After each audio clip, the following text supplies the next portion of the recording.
बलांगीर पदयात्रा कले कलिकेश और कर्मी। बलांगीर जमुची बीजेडी जनसंपर्क पदयात्रा पूर्वतन मुख्यमंत्री नवीन पट्टनायक प्रति आस्था और विश्वास आहुरी बढ़िबारे लागिछि, जहा फଳରେ आज बलांगीर सहर में बीजेडी तरफ आयोजित होइतिबा जनसंपर्क पदयात्रा रे प्रबल मात्रा रे जनसाधारण सामिल होइतिबा देखिबाकु मिलितिला।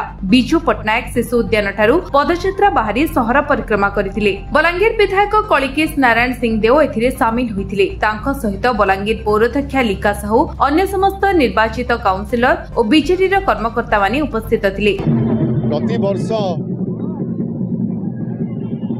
प्रति अक्टोबर 2 रु आम जनसंपर्क पदयात्रा आरंभ होईछि।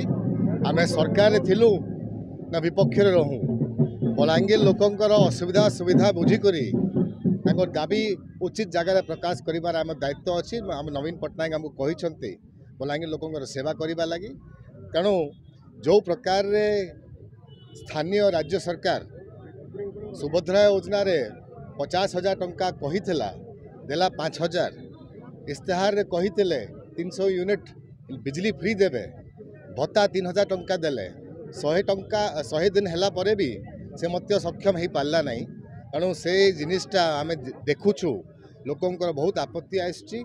आउ ए प्रकार भुआ भोले करी सरकार गठन होईछि ताकू आमे खंडन करूछु।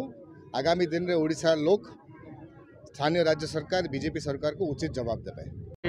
पौर परिषद म्यूनिसिपालिटी रे बीजेडी जनसंपर्क पदयात्रा करा कौन कहबे के जोग दौरान कौन रही कार्यक्रम?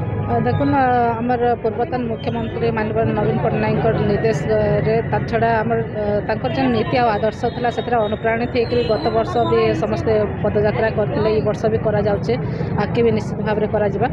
आ इथरे लोक मानकर पाके जाइकरी समस्त समस्या बुझबार मूल उद्देश्य थिला, जेनटा कि आज भी माने बजाय रखीछन आमर माननीय विधायक कलिकेश नारायण सिंह देव सर।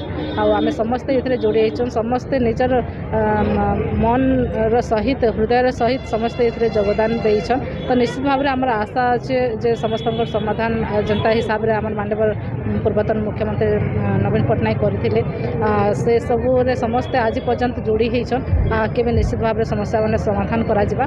तार छड़ा जे नवा सरकार आछन जेन प्रकार भाव रे लोक मान के ठकुछन, से सब जिनिस के भी लोकलोचन के आनबार लागि एटा उठे प्रयास करा जाउछे। तो निश्चित दिन आमर पूरा विश्वास अछि जे आमर सरकार सुदृढ़ थिला और आके भी सुदृढ़ रहबो।